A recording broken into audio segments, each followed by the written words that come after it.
할렐루야. 우리 앞뒤 옆 사람과 이렇게 인사하겠습니다. 예수님을 알고 따라갑시다. 예수님을 알고 따라갑시다. 아멘. 오늘은 사순절 특별 설교 세 번째 시간입니다. 마가복음 8장 27절에서 38절 말씀을 통해서 진정한 제자의 삶은 이라는 제목으로 하나님 말씀을 전하겠습니다. 오늘 아까 찬양을 하다가 이 가사가 계속 마음에 돌더라고요. 하나님 안에서 우리가 함께 이어져 주님이 거하실 처소를 우리가 예비한다라는 그 말씀 보면서 우리가 어떻게 하나님 안에서 잘 이어져서 주님이 거하실 만한 처소가 될 수 있을까? 우리가 또 서로 이해하고 또 서로 배려하고 낮아지고 또 서로 용서하고 어떻게 보면 이것이 제자된 삶, 이것이 우리 자기 십자가를 지고 가는 삶이 아닐까? 그런 찬양을 같이 고백하면서 우리가 어떻게 진짜 제자가 될 수 있을까? 오늘 말씀을 살펴보면서 함께 은혜 받는 시간 되기를 바랍니다. 우리 시대의 이 기독교의 특징이 무엇일까요? 우리가 지금 기독교를 믿으면서 우리가 그 종교라는 것을 믿으면서 살고 있는데 기독교가 지금 우리 시대만 있었던 것이 아니라 그 초대교회부터 시작된 이 종교라는 거죠. 그런데 특별히 지금 시대에 우리가 믿고 있는 기독교의 특징이 있어요. 그거는 뭐냐면은 세속화된 기독교라는 거예요. 세속화되었다라는 것은 교회가 성경에서 말하는 진리에 근거하지 않고 세상의 가치와 문화에 영향을 받는다라는 거예요. 그래서 우리가 추구하는 신앙의 모습 또한 성경의 가르침보다는 세상의 영향을 받을 때가 많은 거예요. 그래서 우리가 정말 신앙인이면 이래야 되는 그런 기대하는 모습조차도 이렇게 잘 믿으면서 성공한 사람들, 그래서 뭔가 좀 부러워할 만한 그런 것들이 내 신앙의 롤모델이 되는 경우가 많다라는 거죠. 우리가 특별히 이 사순절을 보내면서 오늘 말씀을 통해 진정한 예수 제자의 삶이란 무엇인지 함께 살펴보면서 우리가 돌아보는 시간을 가지기를 소망합니다. 첫 번째로 예수님의 진정한 제자 삶이란 무엇이냐? 예수 그리스도를 알아가는 삶입니다. 우리 함께 따라해 보겠습니다. 예수 그리스도를 알아가는 삶. 네, 오늘 본문을 보면은 이 예수님과 제자들 사이가 심상치 않습니다.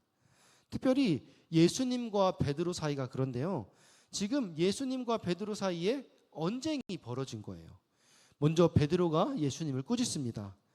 그것은 아마도 베드로가 예수님보다 나이가 좀 많았기 때문일 거예요. 그리고 예수님이 스승이라고 하지만은 인생 선배로서 한마디 했을 수도 있겠죠. 그리고 베드로의 직책이 무엇입니까? 수제자잖아요. 그러니까 이 제자들 대표에서 지금 제자들이 예수님에 대한 그 불만들을 대신 표출해서 한마디 하는 겁니다. 큰 형으로서. 그런데 예수님이 거기에 대해서 어떻게 반응하냐면은 베드로에게 사탄아 물러가라, 이렇게 반대로 또 꾸짖는 거예요. 도대체 오늘 사건에서 무슨 일이 난 것일까요?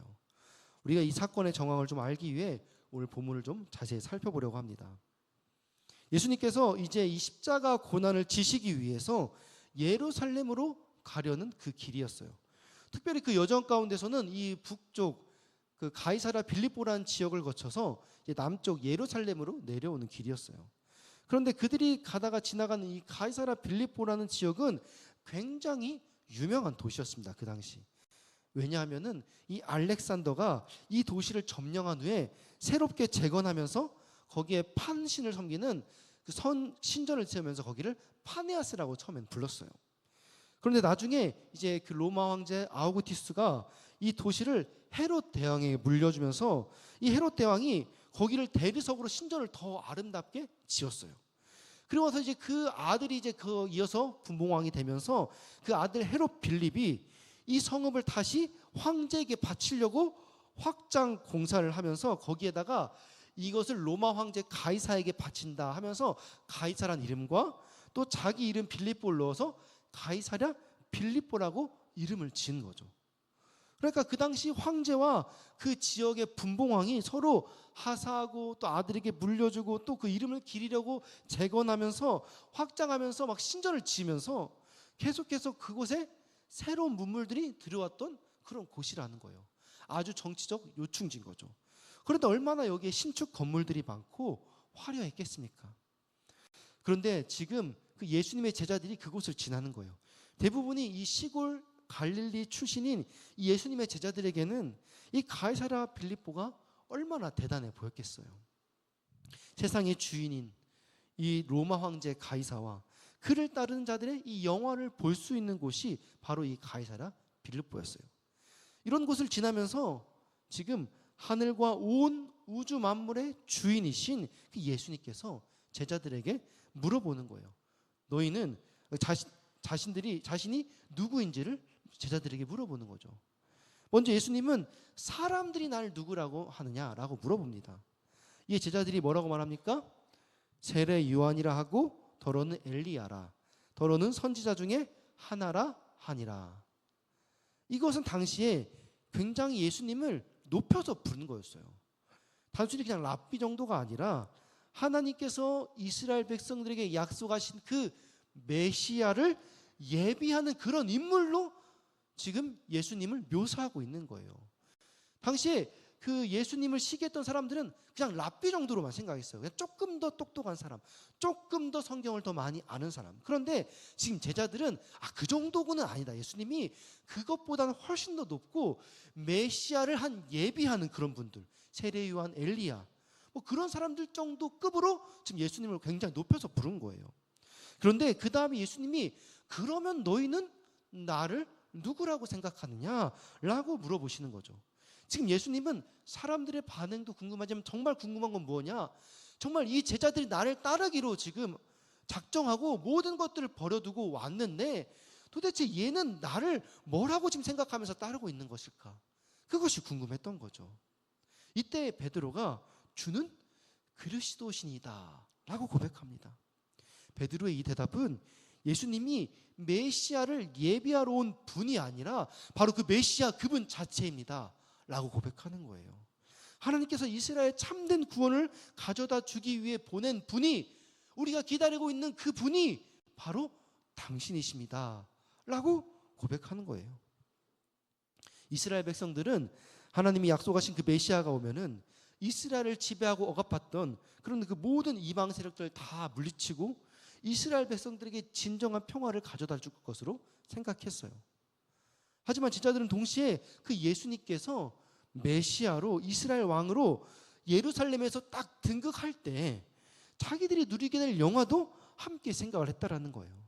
제자들의 마음이 오늘 그 본문 속에서 나와 있는데 그 이어지는 본문 그 9장에 나와 있습니다. 우리 마가복음 9장 33절 34절 같이 읽겠습니다. 시작. 가버나움에 이르러 집에 계실 때 제자들에게 물으시되 너희가 길에서 서로 토론하는 것이 무엇이냐 하시되 그들이 잠잠하니 이는 길에서 서로 누가 크냐 하고 쟁론하였습니다. 아멘. 예루살렘으로 가면서 제자들끼리 막 소송거리는 거예요. 그러니까 예수님 물어보는 거죠. 너네 뭘 갖고 그렇게 서로 시비하고 따지면서 싸우냐? 그랬더니 누가 크냐? 누가 정말 예수님과 더 가까우냐? 누가 더 예수님으로 보았을 때 더 직급이 높냐? 라고 이것들을 따지면서 서로 싸웠다라는 거예요. 지금 예루살렘에 올라가면 누가 더 높은 자리에 앉을 것인가? 그런 기대감을 가지면서 다투고 있는 것이죠. 그런 기대감에 사로잡혀 있는데 예수님께서는 뭐라고 말하느냐? 나는 너네가 바라는 그런 메시아가 아니다. 이렇게 말씀하시는 거예요. 메시아로서 내가 받은 사명은 무엇이냐? 많은 고난을 받아서 십자가에 못 박혀 죽고 사흘 만에 다시 살아나는 것이 그게 내가 메시아로서 받은 사명이다 라고 제자들에게 말하는 거예요. 예수님은 이스라엘 사람들이 기대했던 그런 정치적인 왕이 아니라 고난받는 종으로서 메시아, 구원자가 되신다라고 말씀하는 겁니다. 이런 예수님의 이야기를 들었을 때 제자들은 놀라지 않을 수가 없었어요. 그들은 갑자기 서로 당황스러워진 거죠. 그동안 시골 갈릴리 나사렛 출신의 예수님 그 하나만 바라보고 따라왔는데 자기들의 모든 것을 버리고 아무리 시골 출신이어도 그래도 예수님 보니까 뭔가 한 힘을 할 것 같아서 따라왔는데, 그래서 이제 그분을 따랐던 그 보상이 이제 곧 예루살렘에 도착하면 얻게 될 것이라고 기대하고 있었는데 지금 예수님이 뭐라고 말하는 거예요? 내가 예루살렘으로 가는 목적은 고난받고 죽으러 가는 것이다. 이렇게 말씀하는 것입니다. 이 말을 들었으니 성질 급한 베드로가 화가 나지 않았겠습니까? 그래서 예수님을 한쪽으로 끌고 가서 이야기를 하는 거예요. 계급장 떼고 솔까말, 지금 장난하냐? 이거 아니잖아. 지금 당신 하나 믿고 우리가 모든 걸 다 버리고 따라왔는데 그냥 가서 죽겠다고? 베드로 입장에서는 지금 하늘이 무너지는 거죠. 서두에 말씀드렸듯이 베드로가 역사적으로 보면은 예수님보다 한 4-5살 정도 더 많다라고 해요. 그러니까 베드로가 제자로서 예수님을 스승으로 모시고 있지만은 이렇게 될 줄 알고 스승으로 모시고 따랐던 것이 아니었던 거죠. 그러니까 막 너무 기분이 나쁘니까 화가 나니까는 계급장 떼고 한마디 하는 거예요. 이게 지금 말이 된다고 생각해? 우리 32절 같이 보겠습니다. 마가복음 8장 32절 시작. 드러내놓고 이 말씀을 하시니 베드로가 예수를 붙들고 항변하매. 베드로가 예수님을 붙들고 항변했어요. 여기에 이 항변이란 헬라어 에피티마오는 강하게 책망하거나 질책하다라는 거예요. 그러니까 예수님께 그냥 불만을 단순히 토로한 게 아니라 책망하고 윗사람이 아랫사람 대하듯 질책했다라는 거예요. 그러니까 예수님께 따졌다라는 거예요. 예수님 어떻게 보면 혼냈다라는 거예요. 감히 제자가 스승을. 이 짧은 한 구절을 끝내고 있지만 이 한 구절에는 베드로와 더불어 그 모든 제자들의 불만과 실망이 여기에 다 가득 담겨져 있는 거예요. 그런데 예수님께서도 단호하십니다. 오히려 베드로를 꾸짖으면서 이렇게 말씀하시는 거죠. 사단아, 내 뒤로 물러가라. 내가 하나님의 일을 생각하지 아니하고 도리어 사람의 일을 생각하는도다. 지금 예수님과 베드로가 지금 대립을 이루고 있는 거예요. 그리고 나서 이제 제자들에게 다 함께 그 모든 제자들에게 이렇게 선포하는 겁니다. 누구든지 나를 따라오려거든 자기를 부인하고 자기 십자가를 지고 나를 따라야 할 것이다. 그러니까 지금 예수님 뭐라고 말하는 거예요? 나 죽으러 갈 건데 너희들이 이거 못하겠으면은 이제 정확히 결정해라. 나를 따를 거면은 나랑 같이 십자가 지고 죽어야 돼. 그렇지 않으면 날 따를 수 없어. 라고 말하는 거예요. 얼마나 이 말들이 당시 제자들에게 충격적이었겠습니까? 예수님이 십자가에 달려 죽으러 간다는 것도 납득이 안 되는데 자신을 따라 다 같이 십자가에 죽어야 된다라고 말하는 거예요. 여러분 이게 무슨 말도 안 되는 이야기입니까? 우리가 예수님을 따르는 데 있어서 가장 중요한 것은 예수님이 어떤 분인지 아는 것입니다. 우리가 누구인지에 대한 정체성은 바로 우리가 따르는 분이, 우리가 믿는 분이 누구인지 그거에 근거하는 거예요. 본문에서 제자들의 이 잘못된 소망은 바로 예수님에 대한 잘못된 인식에서부터 온 것입니다. 오늘 우리도 마찬가지입니다. 우리도 예수님이 누구이신지에 대한 분명한 이해가 없을 때 우리가 예수님을 따르려는 모습 또한 성경에서 말하는 모습과 다를 수 있다는 거예요. 우리는 제자들처럼 오늘 시대의 출세와 부와 권력을 위해서 또 성공을 위해서 예수님을 따르고 있는 것은 아닌지 우리가 스스로 돌아보아야 할 것입니다. 우리는 이 사순절을 보내면서 예수님이 왜 고난받으시고 죽으셔야 하는지를 우리가 이것들을 잘 묵상해 보아야 된다는 거죠. 예수님은 이 세상을 다스리는 왕으로 오셨지만 동시에 고난받는 종으로 오셨어요. 예수님이 십자가에서 고난받으시고 죽으시고 부활하심으로 이 세상을 구원하시기로 하신 거예요. 그리고 제자들에게도 마찬가지로 그렇게 나를 따라서 너의 십자가, 자기 십자가를 지고 따라야 된다라고 말씀하는 것입니다. 오늘날 세속화된 교회의 모습 속에는 이 고난받는 그리스도의 모습이 우리에게 생소하게 보일지 모릅니다. 말로는 많이 듣죠. 그러나 이 기독교라는 것이 이미 많은 사람들의 종교가 되었고 또 교회가 세상의 권력의 중심에서 많은 영향력을 주고 있기 때문에 우리가 예수님을 따라 고난받는 것이 때로는 정확히 무엇인지 잘 모를 때가 많이 있다는 거예요. 그래서 우리가 진정으로 예수님의 제자가 되는 길은 먼저 예수님이 어떤 분인지를 알고 우리가 그분을 닮아가야 된다는 것입니다. 두 번째로 진정한 제자의 삶은 자기를 부인하고 자기 십자가를 지는 삶입니다. 우리 따라해 볼까요? 자기를 부인하고 자기 십자가를 지는 삶. 예수님은 자신이 어떤 메시아인지 말씀하시면서 자신을 따른 제자들도 어떤 제자가 되어야 되는지를 말씀하고 있어요. 그게 어떤 거예요? 누구든지 나를 따라오려거든 자기를 부인하고 자기 십자가를 지어야 할 것이다. 이것이 무엇을 의미할까요? 먼저 두 가지로 나눠서 자기를 부인한다부터 한번 살펴보겠습니다. 자기를 부인한다는 게 무엇을 의미할까요? 나의 자존감을 버리고 스스로 나를 낮게 여기고 비하하라는 것일까요? 금욕주의자들처럼 무조건 절제하고 자기 욕망이나 욕구를 버리라는 말일까요? 성경은 하나님과의 바른 관계를 가질 때 우리가 스스로 나 자신을 알 수 있다라고 성경은 말합니다. 왜냐하면 우리 하나님이 나를 지었기 때문에, 나를 지으신 분을 우리가 제대로 할 때 내가 누구인지를 알 수 있다는 거예요. 그래서 나를 부인한다는 것은 그동안 하나님 중심적으로 생각했던 내가 아니라 내 중심적으로, 자기 중심적으로 생각했던 그 모든 것들을 부인하는 거예요. 내가 스스로 생각했던 내 모습, 내 습관, 내 생각들을 이제 버리고 부인하는 거예요. 그리고 하나님 안에서 나를 새롭게 발견하는 것입니다. 우리는 이 모습을 예수님에게서 발견할 수 있습니다. 우리 마가복음 14장 36절 같이 읽겠습니다. 시작. 이르시되 아빠 아버지여 아버지께는 모든 것이 가능하오니 이 잔을 내게서 옮기시옵소서. 그러나 나의 원대로 마시옵고 아버지의 원대로 하옵소서 하시고. 아멘. 예수님께서 이제 겟세마네 동산에서 기도하실 때 예수님 십자가 지는 것이 자기에게 지나가기를 바랬어요. 그러니까 하나님 제발 이거 나 안 하면 안 될까요? 왜냐하면 너무 고통스럽고 힘드니까. 예수님도 하나님의 아들이어서 모든 것이 가능하시지만은 이 인간의 몸으로 왔기 때문에 인간의 고통은 다 감내하셔야 되는 거예요. 근데 그 인간의 고통이 너무나 아프고 힘든 것들을 알기 때문에 차마 그 인간의 육체의 고통을 감정적으로, 정신적으로, 육체적으로 이겨내야 하는 것들, 이것들은 예수님도 가능하면 피하고 싶었던 거예요. 그러니까 예수님이 하나님께 떼를 쓰는 거예요. 제발 아빠 하면서 이거를 좀 피하게 해달라고. 이때 기도할 때 눈물과 이 피가 땀이 핏방울이 될 정도로 그렇게 기도하셨거든요. 그러니까 예수님도 그런 자기 의를 어떻게든 하나님 앞에서 꺾고자 그렇게 기도했던 거죠. 그렇게 기도해서 나온 기도의 제목이 무엇입니까? 그러나 나의 원대로 마시옵고 아버지의 원대로 하옵소서.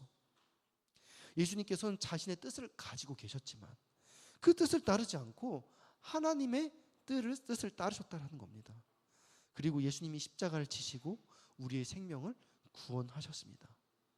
우리가 나를 부인하고 내 십자가를 지고 간다는 것은 무엇이냐? 지금껏 내 생각으로 나를 판단하고 내가 가져왔던 그 습관들을 버리고 이제 하나님의 뜻을 발견하여서 그 뜻 안에서 나를 바라보는 거예요. 그러니까 과거의 내 옛사람을 부인하는 것입니다. 오늘날 사람들은 자아실현을 산다고 해도 과언이 아닐 것입니다. 자기의 꿈을 이루고 가족의 꿈을 이루고 자녀의 꿈을 이루기 위해서 살아갑니다. 그럼 예수님께서 자기를 부인하라고 할 때 우리가 가진 이런 꿈들을 그냥 단순히 부인하라고 하는 것일까요? 주님께서 우리에게 자기를 부인하라고 한 말은 이런 꿈을 포기하라는 게 아니에요. 우리 로마서 6장 6절 같이 읽겠습니다. 시작.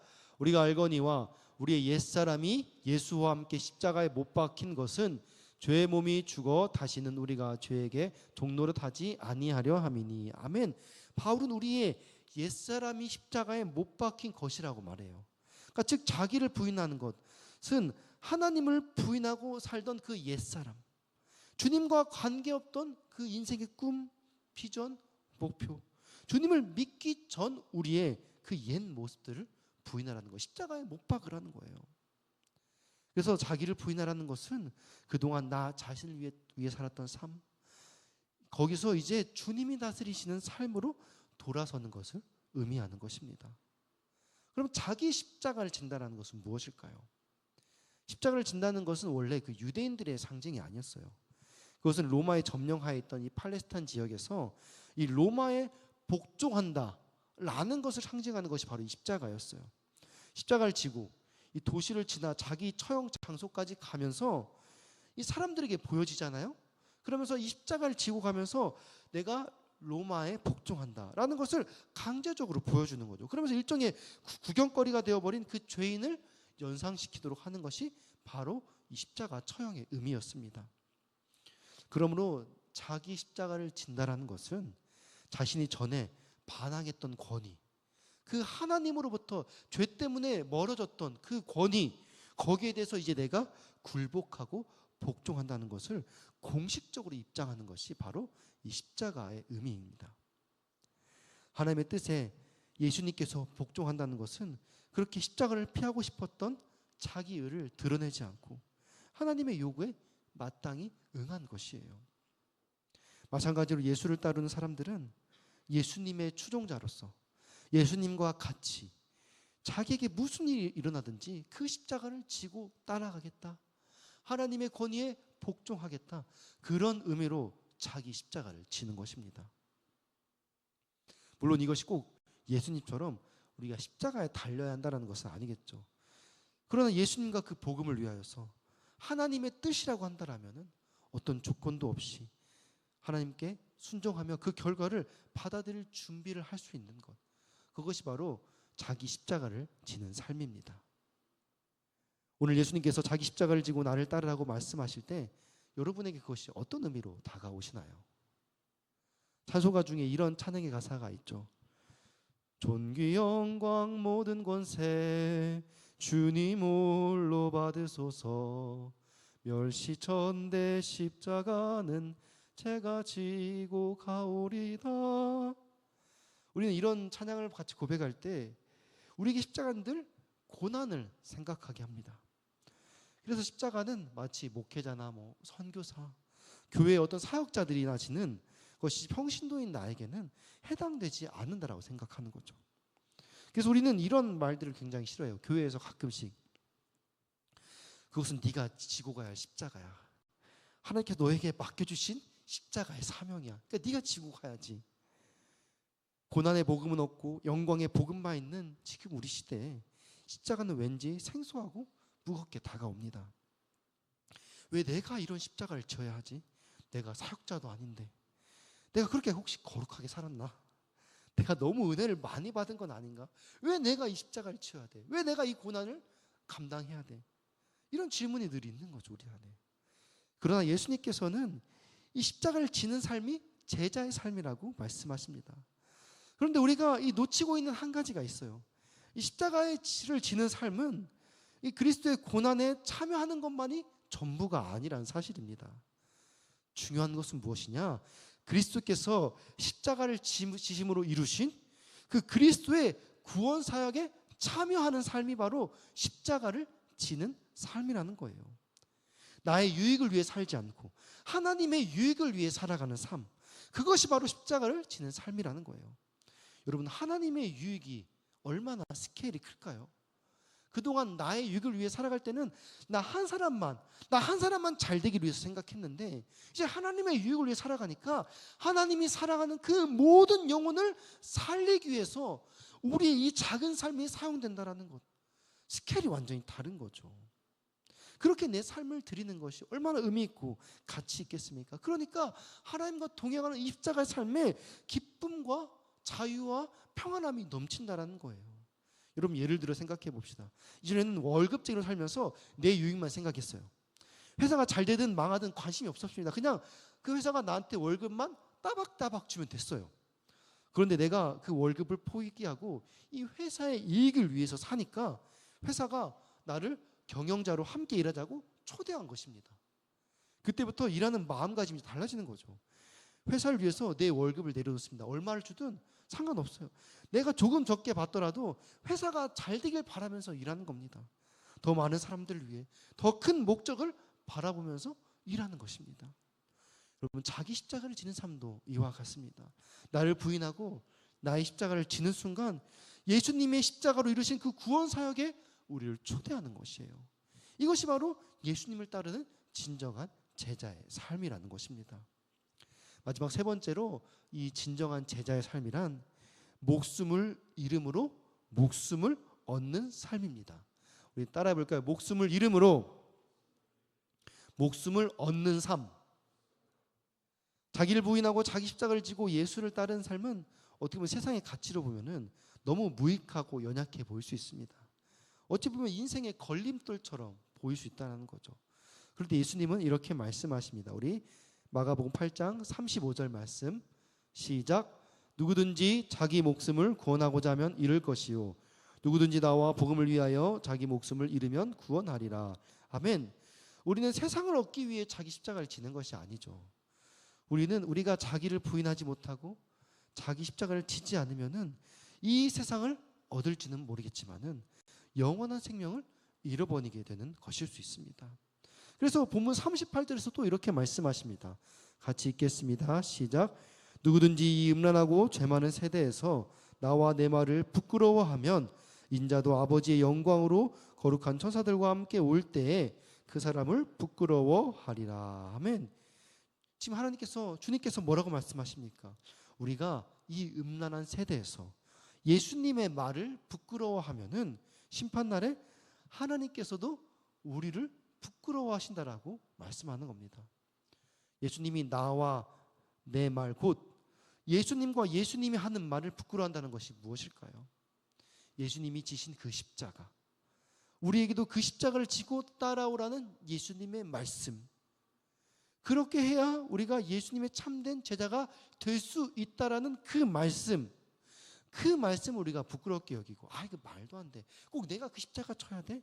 이렇게 우리가 그것을 부끄러워하면서 그 말씀을 하찮게 가볍게 여기면은, 그렇게 우리가 자기 십자가를 지지 못하면은 하나님께서도 심판날에 우리를 부끄럽게 여기실 수 있다라는 거예요. 우리를 구원할 수 없다라고 말씀하시는 겁니다. 예수님께서 이 말씀을 하신 이유가 무엇입니까?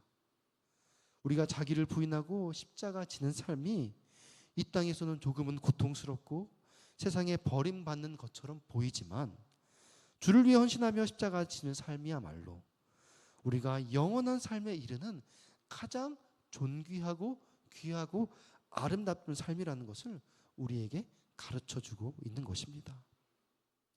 우리가 음란하고 죄 많은 세상에서 자기를 부인하고 십자가를 지고 살아가려고 하면은 필연적으로 고난을 받게 되어 있습니다. 때로는 우리의 가족이나 친구들로부터 외면을 당할 수도 있어요. 직장에서는 융통성이 없다고, 타협할 줄 모른다고 늘 피해보고, 또 때로는 직장에서 쫓겨날 수도 있어요. 경제적으로 많은 손해를 볼 수도 있겠죠. 그러나 그런 삶이 우리가 주님의 말씀과 주의 복음을 부끄러워하지 않는 삶이고, 그렇게 살아갈 때 하나님께서 우리를 영원한 생명에 이르게 하신다라고 말씀합니다. 비록 고통스럽고 때로는 내 목숨을 잃어버리는 것 같지만은 우리는 진정으로 구원한 삶에 이르게 될 것입니다. 예수님의 가르침은 단순히 종말의 관점에서만 말하는 것이 아니에요. 이 땅에서는 무조건 실패하고 외면당하고 고난만 있고 꼭 마지막 심판 때에만 우리가 천국에서만 행복해져야만 한다, 그런 논리를 지금 말씀하는 건 아니에요. 지금 이 세상이 사단의 공중 권세 아래에 있기 때문에 우리가 십자가를 지고 가려고 하면은 원래 이게 맞는 삶인데도 불구하고 결국 우리 삶이 삐걱거리고 고난받게 되어 있다라는 거예요. 그런데 그것까지도 감당할 수 있겠냐라고 지금 우리에게 물어보시는 거죠. 그래서 바울은 갈라디아에서 이렇게 말씀합니다. 갈라디아서 2장 20절 같이 읽겠습니다. 시작. 내가 그리스도와 함께 십자가에 못 박혔나니 그런즉 이제는 내가 사는 것이 아니요 오직 내 안에 그리스도께서 사시는 것이라. 이제는 내가 육체 가운데 사는 것은 나를 사랑하사 나를 위하여 자기 자신을 버리신 하나님의 아들을 믿는 믿음 안에서 사는 것이라. 아멘. 우리가 자기 십자가를 지고 예수님을 따른다는 것은 내가 십자가에 죽고 예수님이 내 안에 사는 것입니다. 예수님께서 나의 죄를 대신 죽으심으로 나의 죄가 해결되고 나의 영이 예수님으로 말미암아 살게 된 것이죠. 나의 영이 살게 되었다는 것은 하나님과 단절되었던 그 영의 관계가 회복되고 하나님의 형상이 회복되고 하나님과 영으로 교제할 수 있게 되었다라는 거예요. 그러나 우리의 육체가 여전히 세상에 살 때는 세상의 영향을 받기 때문에 계속해서 죄의 생각이 올라옵니다.